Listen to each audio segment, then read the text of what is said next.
మన కథలో మధు జీవితం అంటే ఊహించింది కాదు, ఊహలకందనిది అని తెలుసుకోలేకపోతుంది పాపం. అరే ఏంటి ఈ లైఫ్? అర్థం చేసుకునే మనుషులు ఎవరూ లేరు అని బాధపడుతుంది. ఒక అమ్మాయి నీకు తన లైఫ్‌లో చోటిచ్చింది అంటే తను తప్పు చేసింది అని అర్థం కాదు. నిన్ను ప్రాణం కంటే ఎక్కువగా ఇష్టపడుతుందని, ప్రేమిస్తుందని అర్థం. ఒక అమ్మాయి నిన్ను పరాయివాడు అనుకుంటే అసలు నిన్ను కన్నెత్తి కూడా చూడదు కదా! కానీ మధు పడే బాధ శివకి అర్థమవుతుందో లేదో చూద్దాం. ఎలాగైనా శివ ఆలోచన విధానం మార్చాలి అనుకుంటుంది మధు. ఇలా నెలలు నిండాయి. ఒకరోజు మధు శివ దగ్గరికి వెళ్లి ఇలా అడిగింది. ఏమండి? ఏం చేస్తున్నారు? మీకొక విషయం చెప్పాలి అనుకుంటున్నాను. కానీ మీతో మాట్లాడాలి అంటేనే భయమేస్తుంది నాకు. ఆ! చెప్పు అని అంటాడు శివ. శివ నీకు తెలుసో లేదో కానీ ప్రపంచంలో పిల్లలు లేక చాలామంది బాధపడుతున్నారు. కానీ విలువ తెలియని వాళ్ళకే ఇస్తున్నాడు దేవుడు ఆ పిల్లల్ని.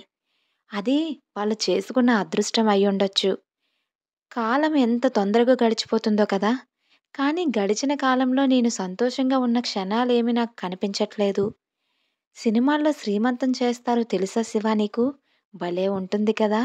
అది నా లైఫ్‌లో లేదనుకుంటాను. అయ్యో! అయినా అవేమి నీకు ఇష్టముండవు కదా!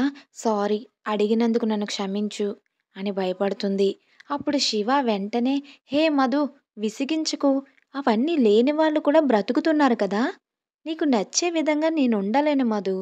అయినా నాలాంటి వాడిని నువ్వెందుకు పెళ్లి చేసుకున్నావు? అని కోపంగా మాట్లాడతాడు. మధు అక్కడ నుండి వెళ్ళిపోతుంది.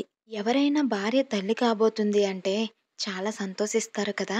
ఇదేంటి నా లైఫ్? ఇది నా తలరాత? అయినా అన్నింటికి ఆ దేవుడే ఉన్నాడులే. అతని పైనే భారం వేసి బ్రతకాలి అని అనుకుంటుంది మధు. పైగా పిల్లలు పుడితే నా శివ మనసు మారచ్చేమో. తనకి బాధ్యత పెరిగి నన్ను బాగా చూసుకుంటాడేమో. నేను ఎప్పుడూ తనకిలాగే తోడుగా ఉండాలి అని అనుకుంటుంది. తనకు ఉన్న వ్యసనాలు, ఆలోచన తీరు అన్నీ మార్చి తనకొక ఫ్యామిలీని ఇవ్వాలి. అయినా విభిన్న మనస్తత్వాలున్న వాళ్ళని ఆ దేవుడు అసలు ఎందుకు కలుపుతాడో ఏంటో అని చాలా బాధపడుతుంది. అయినా పెళ్లి అంటే ఇలాగే ఉంటుందేమో!